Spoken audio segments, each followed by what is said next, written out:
अरूले कराउने होइन नि यो गाडी किन अफसाइडमा गएको पहिला ओहो के भइरहेको तास खेल्ने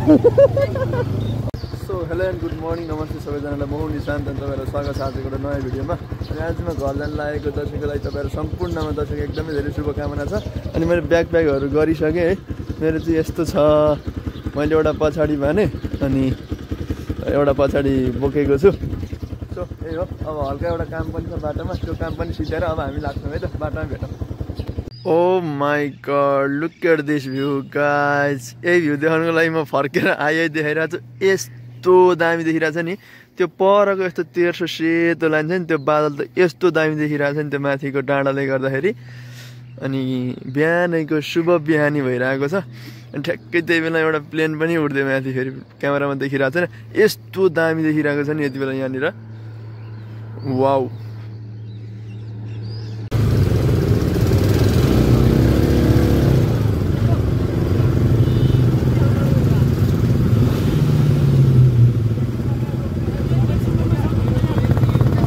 अरूले कराउने होइन नि यो गाडी किन अफसाइडमा गएको पहिला अरूलाई कराउने होइन नि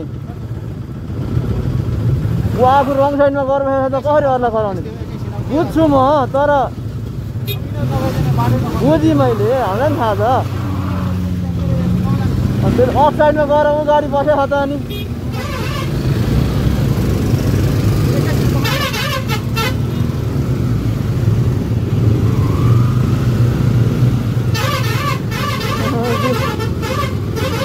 यो त अरूलाई पो कराउँदो रहेछ म गाडी रङ साइडमा गएर बसेको छ ड्याडीलाई त भेटेको यही काठमाडौँ आउनु लाग्यो मम्मीलाई नभेटा त एक वर्ष भइछ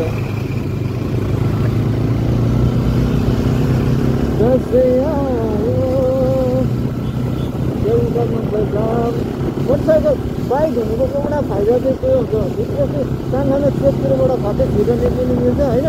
अनि अलिक छिटो आफूले जहाँ भन्नु मन लाग्यो ती रोक्नु पाउने अनि त्यसको त्यो चाहिँ फाइदाहरू चाहिँ छ है बाइकमा एउटा अनि मलाई बाइकमा सबैभन्दा मलाई नराम्रो लाग्ने कुरा भनेको चाहिँ पानी परे पनि बाइकलाई गाह्रो घाम लागे पनि गाह्रो अनि सबैभन्दा नराम्रो पक्ष भनेको चाहिँ एक्सिडेन्ट भयो भने बाइकको चाहिँ एक्सिडेन्ट भयो भने धेरै ठुलो क्षति हुन्छ क्या गाडीतिर त त्यस्तो हुँदैन नि त जुत्ता पनि किन आउँछ भने चाहिँ हेरेर मान्ने हेरेको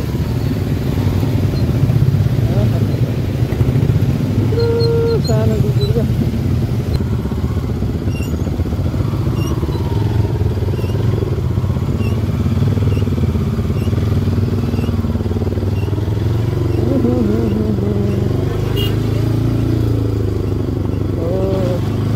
बाइक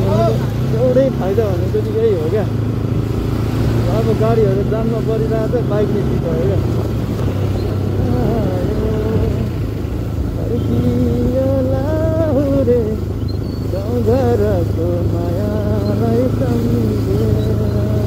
अगाडि के भएको छ पनि डेन्जरै जान्छ चाहिँ डेन्जरै पर्दै यो चाहिँ लामो रहेछ जाम ल आँखाले भ्याएसम्म जामै छ त यार के भयो एक्सिडेन्ट भयो क्या एक्सिडेन्ट भयो भने मात्रै यस्तो खतरा लामो जाम पर्छ नभए त खासै यस्तो जाम पर्ने होइन यताबाट एउटा केही पनि छिरेको छैन भनेपछि खत्रै त्यही नै केही काण्ड त भएकै हो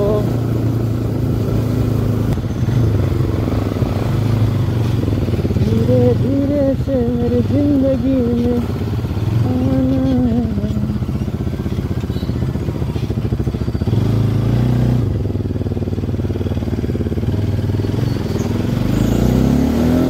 के भएको रहेछ त धेरै लामो जाम भइसक्यो उहाँदेखिको आएको अझैसम्म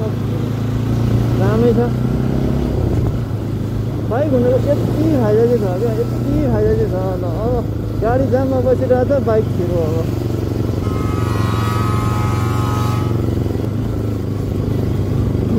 जहाँसम्म देखिन्छ जाम छ त यार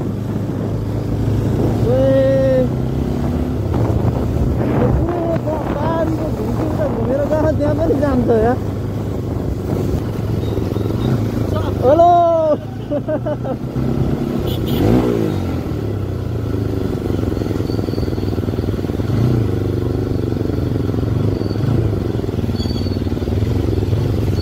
ओहो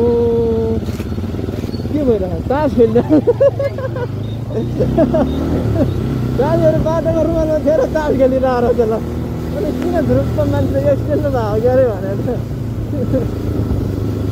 यो दसैँ चाहिँ आएकै रह त लगभग यो 3 किलोमिटर भयो होला जामै छ बल्ल एउटा एम्बुलेन्स छिर्यो उता नभए पुरै यता पनि गएको थियो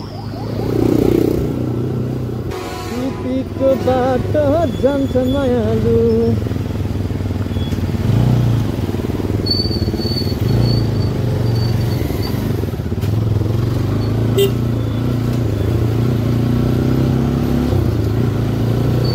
अझैसम्म पनि मलाई के भएको छ अगाडि भनेर थाहा छैन यो जाम चाहिँ छ मुगलिनको बाटो जान्छ मायालु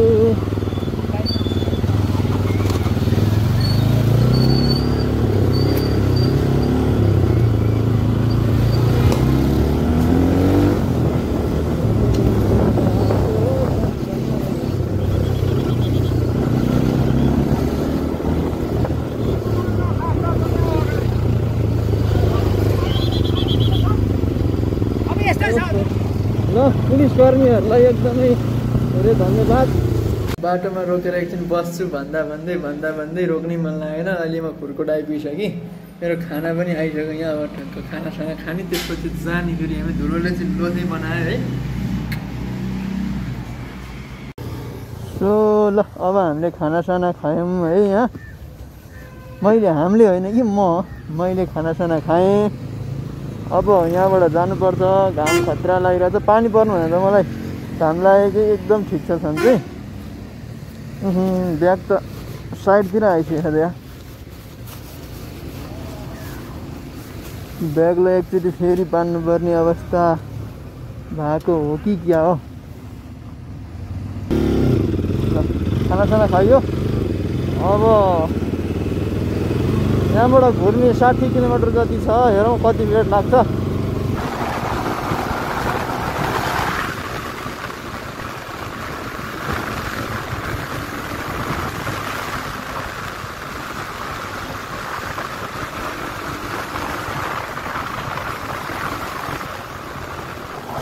यहाँबाट छुट्छ बर्दिरा जाने बाटो यहाँबाट हामी घुरीपट्टि लाग्छौँ लेफ्टतिर यताबाट जाँदाखेरि हामीलाई टाढा पर्छ यताबाट चाहिँ हामीलाई नजिक पर्छ सो अब अस्ति नै क्या यो यतातिर हेर्दाखेरि पुरै यो रुखो सुक्खा कस्तो नराम्रो देखिन्थ्यो है यति बेला त जता हेरे पनि हरियो एकदमै छ क्या अब खेततिर हेऱ्यो पुरै धान हरियो खेतैभरि धानै है माथि पाहाडतिर हेर्दा पनि हेर्न डाँडा पनि सबै हरियो छ नभए त पुरै क्या सुक्खा रातो डाँडाहरू हुन्थ्यो नि त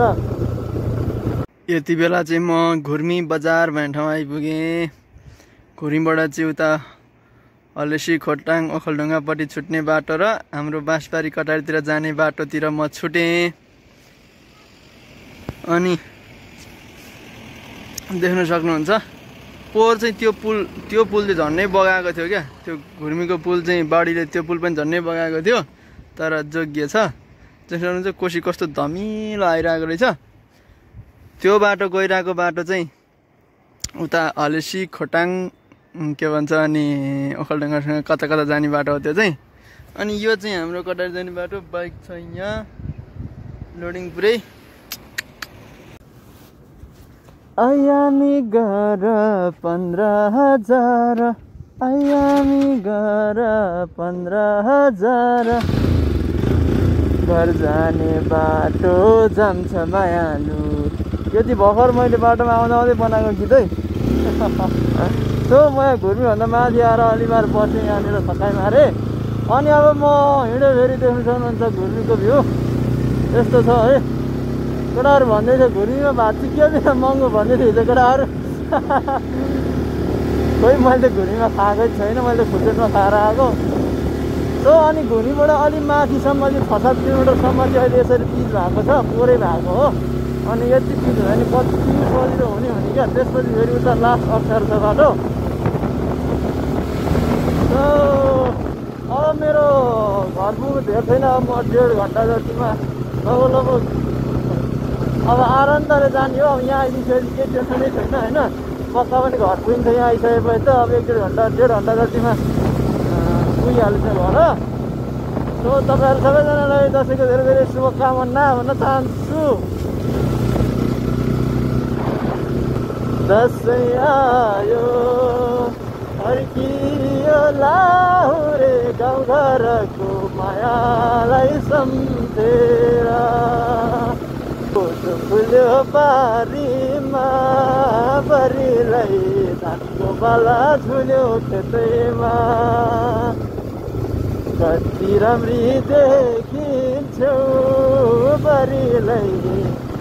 चमरा र रातो टिकैमा अब यिनीहरू गीतहरू बिना चाहिँ दसैँ खल्लो खल्लो नै जस्तो हुन्छ है रोड अलि सानो छ ठुलो गाडी आउँदाखेरि त पुरै रोडै ढाकेर आउँछ है अनि यस्तो गीतहरू यो गीतहरू नसुनिकन त दसैँ आएको त फिल पनि हुँदैन यो गीतहरू बिना दसैँ पनि अधुरो अधुरो जस्तो लाग्छ है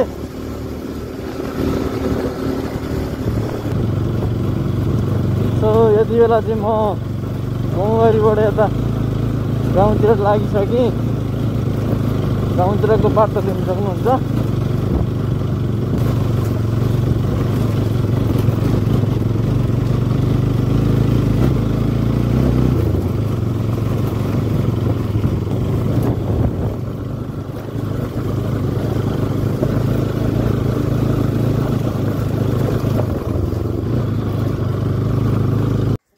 म घरमा त आइपुगेँ तर घरमा त कोही पनि छैन खोइ एउटा यो कुकुरले मलाई स्वागत गरे घरमा त्यति अरू कोही पनि छैन घर सो घरमा पनि आइयो घरमा आएर पनि खाजा पनि खाइयो अनि अब 4 बजे यति बेला म छिटै आइपुगेँ छिटै भनेर ठिकै टाइममा आइपुगेँ एकछिन अलिअलि जामसाम पनि पर्यो अब मम्मीसँग घाँस काट्न जाने गाउँतिरको माहौलै छुट्टै छ चारैतिर जता हेर्ने हरियाली छ यति बेला है अस्ति नभए त्यो अरू बेला त कस्तो हुन्छ नि त यति बेला चाहिँ सबैतिर क्या जता हेर्ने हरियाली मात्रै छ क्या यति बेला चाहिँ हामी यहाँ खरबारीमा आमा छोरा घाँस काट्न आएको रात परिसक्यो घाँसको बारी पुगेको छैन बिहानसम्म म काठमाडौँमा उठेको थिएँ भर्खर अहिले यहाँ घर आइपुगेर पनि घाँस काट्नु यहाँ पाखामा आइसकेँ म सो यति बेला चाहिँ म यहाँ माथि दसैँको केही सामान लिन आएको छु देख्न सक्नुहुन्छ यो चाहिँ मेरो गाउँ हो मेरो गाउँ भन्नाले मेरो घर त यता तल्लोपट्टि हो तर यो देखेको चाहिँ जोस मयाङखु भन्ने गाउँ हो देख्न सक्नुहुन्छ राम्रै छ गाउँ त त्यस्तो राम्रो त होइन जोस राम्रै छ म चाहिँ अहिले माथि डाँडामा आइपुगेको छु एउटा सामान लिनको लागि देख्न सक्नुहुन्छ पछाडि दामी छ भ्यू है यो हो गाउँघरको नजारा